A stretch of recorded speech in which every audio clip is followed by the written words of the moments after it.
Morning, everyone. Morning. Michael? How do you kind of balance Jake missing another extra, a couple extra points, but also kind of getting you guys through with a couple kicks in the snow? Yeah, obviously that first extra point we can't have. Obviously, it was better conditions, but I thought Jake battled through, and he actually, I thought from both a kickoff standpoint and those three tough field goals. You guys look at the yardage on the last two. What was it? In the 20s and the 30s, but we saw the conditions there.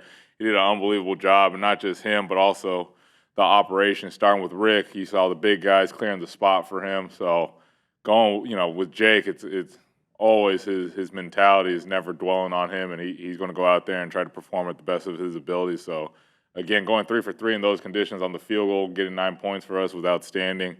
And just little things we could clean up just so we don't, have those extra points. But I thought Jake did a really good job after bouncing back after the first one, both with those kickoffs and with the three field goals. What are you seeing on those extra points? Yeah, the first one he was way too fast with it, and for myself to get these guys put in more game-like situations, those two that he missed were off sudden change. Big play, so you don't get that same type of methodic drive where you're going through your same process. It's more just understanding for them, like, you do see number 26 back there. He could take it 80 yards in a blink of an eye. So we just got to make sure we stay true to our process and not speed up with the adrenaline of the game that'll get you to go quick. So nothing, overbearing that I saw from him. He just got too quick on it, and he pulled the left. The 44-yard kick that he did make, into the wind and the snow, how difficult was that one, obviously, with everything that was going on? Yeah, everyone saw the conditions right there. 44-yard in those conditions is extremely tough. But again, it comes back to his mindset. Whenever our numbers are called, try to get the best of our abilities to put points on the board, and he did. Hit a good ball, true. Started to leak a little to the right, but it was a true ball. And any way we could get our points on the board, and you saw those three field goals really came down and helped us out in the end of it. What did you make of the holds from Braden?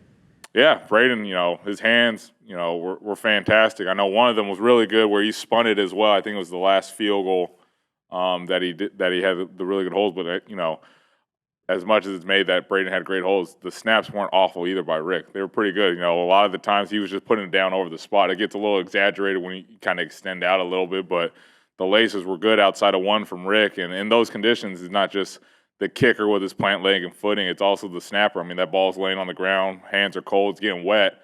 I thought Rick did a really good job to try to mitigate any issues, but Braden, his hands are fantastic and puts in all the work they do.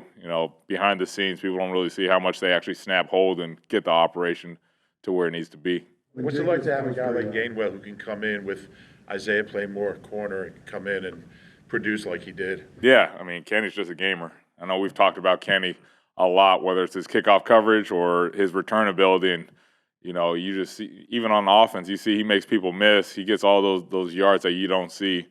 And, he sits in that corner over there where John is, and he's always in tune. He's always trying to get better. He's asking, hey, you need me at any point, let me know. I'm ready to go. And you saw, pushing the pile from, the 36-yard line to the 44-yard line, give our offense, shorter fields, especially in those conditions. Like any way we can make a short field for our offense or a long field for our defense, we're going to try and go out there and flip the field we possibly can. But Kenny, again, I could go on for days talking about Kenny Gainwell. He's awesome. Given the conditions, how difficult was the kickoff after the safety? That's one of the plays that kind of gets, lost in translation, because I don't think people really understand. The ruling is it's a 25-yard penalty if you don't get it to that landing zone. So Jake hit a knuckleball, got it far enough. It was good job by the returner catching it, but good job by our coverage, get him down at the 35, because if it's a 25-yard penalty from the line of scrimmage, we put the defense at the plus 45. That's a lot of yardage that we could have gave up. But I thought Jake did an unbelievable job in the conditions, into the wind, snow. Then our coverage guys going down there, Trot made a heck of a play, shedding the blocker to make it, and, holding them down to the 35. That was a 20-yard field position swing from the kickoff unit. So we were very happy about that, and something that most people don't think it's a huge play. In our eyes, that was a heck of a play to save that 20-yard field position. You nervous about that kick at all? That it could get deep enough? Nervous? I don't think I'm nervous of it. I think it's more of just within those white lines, you have so much trust in those guys that they're going to get it done.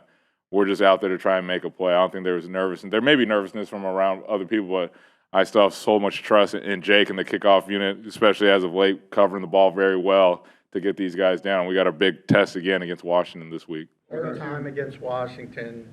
Last time, maybe some of the kickoffs were a little bit of an issue. You just mentioned the improvement there. Do you think that came from that game? I think we all, looked in the mirror ourselves, from myself as a coach, to allow these players to understand that wasn't good enough in that moment in time.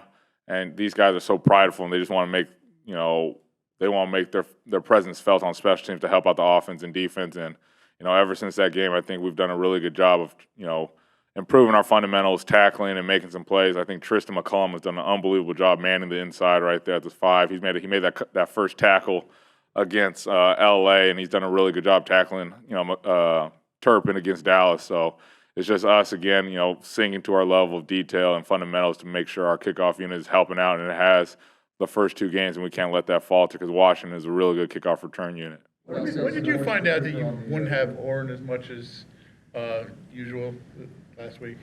Yeah, I go through every day trying to mix and match guys just in case. You never know what's going to happen, so I got to prep everyone from the 1 to the 2 deep. So not knowing or knowing, it really doesn't matter to me in terms of my job is to get these guys prepared, and I think they all come in with that sense that their number can be called at any point, and they come in ready to work. Starting tomorrow, so. They make my job a lot easier because they're so in tune and locked into it, but it's my job to at least give everybody reps that they can feel confident going in if their number is called. What else is top of mind for you heading into this matchup? I mean, everything's on top of mind, from a special teams coordinator standpoint. We got to make sure, one, we flip the field on kickoff and punt and coverage, and from the punt standpoint, we also got to protect. Izzo and Washington, they do a very good job. They got a couple exotic rushes. Even dating back to the Seattle days when Izzo was the coordinator there, we got to make sure we get our counts and we're protecting that from the punt return and kickoff return phase. Obviously, it's ball security. Whether it's a little bit colder, ball's a little bit slicker. So we've done a fairly good job in that regard. Then playing penalty free, especially in the playoffs. Those penalties are kind of magnified and they're a lot bigger. So for us to play a clean game. From not just the core 4, but also from field goal and field goal block standpoint. A lot of kicking is also mental as well, too. And if Jake struggles or what have you, how do you guys work to try to keep him from being frustrated, not just trying to dwell on those missed kicks? Yeah, I don't think Jake really dwells on it. I think that's the great thing and very fortunate to have. He's kind of got almost like a golfer's mindset. Like, you will hit a bad shot here, though, as a golfer, but how do you bounce back from it? And I think it really showed when he missed that first extra point. He bounced back with some good kickoffs and those three field goals to help us put some points on the board. So his mental is so strong. I'm never too worried about him. He'll flush it after the first one. How about for you though, as a coach, as a leader, do you treat the specialist the same way you would a unit that's underperforming, or where it's not good enough? Like it's a make or miss game, right? So do you have to convey to him that's not good enough, or does he just know intrinsically? Yeah, I think everybody understands the nature of this business. It's always production-based, so it's not where I have to really harp on it. It's pretty much black and white when you do miss or make a kick. So I don't think I need to beat a dead horse with Jake, but we all understand that we're graded on our ability to make points as a kicking unit. We're graded on our ability to cover kicks as a punt and kickoff coverage unit. So I think everybody understands that, and they've done some good things to get us to this point. It's not like we kind of just fell into it. So I'm never too hard on the guys. What's the point of me beating a dead horse if they already know it? For me personally, it's to positive reinforce these guys to get back up and say, hey, next play, we'll be all right. You're going to come back and you're going to make a big kick for us, and which he did. He even said the second field goal was one of the hardest ones because he didn't see the ball. He didn't know if he made it, missed it. He didn't know. But he came back in mentally, went through his same progression, and put 9 points on the board with 3 for 3 from the field goal. Couple more? The coordination, for the guys who came out and cleared the snow for Jake, on field goals and stuff. How does that come about during the course of the week? Is that something you tell them, like, hey, if there's snow on the ground, I want you guys coming out to clear it? How does that work? Yeah, it goes just watching other games. I know there was a big snow game against Buffalo and San Francisco, going back and seeing how the weather accumulated. Tyler looks at it from a day-to-day standpoint, like what was the temperature at that game. Obviously, the Raider-Patriot Tuck Rule game we look back and see, you know, what happened, how did they clear it, and the rules that John Ferrari tells us, hey, just a reminder, you can't use a towel, any foreign object to move the field. And in our field goal unit meeting, I let them know, like, hey, if Jake asks for a spot, you big guys out there, help him out, clear it, then get ready to protect. So there's a lot of behind-the-scenes things that go into those little things that maybe, you know, you really don't think of from an outside perspective. But the guys are so locked in. You saw it, you know, those 2 field goals. It was almost like a pit crew. They cleaned it up, they got set, and they were able to protect against a pretty good rush team, especially 97 with the Rams. That approach to coaching, the positive reinforcement you discussed, is that from the way you were coached? Is that how you wanted to be coached? How would you describe the philosophy behind that? Yeah, that's a really good question. I wasn't expecting that question. For myself, I'm more of a glass half full personality. When I do need to get on somebody, I think there's a little bit more effect to it when you're not yelling all the time. But I think the positive reinforcement is just, it gives them confidence that they do have somebody that they believe, that somebody's believing in them to do the right thing and, you know, help out the team anyway. There's obviously times where you have to be kind of a stern human being, but for myself, it's just that positive reinforcement is only going to help them more than anything else to know that someone's confident in them that they can get the job done, and hopefully they perform at that level. And for me personally, I think it has happened. You know, the 3 years prior with Jake, you know, he set records here, and I'm not too worried about him. He's still a hell of a kicker, great kicker, and I'd want him on my team in these situations at any point.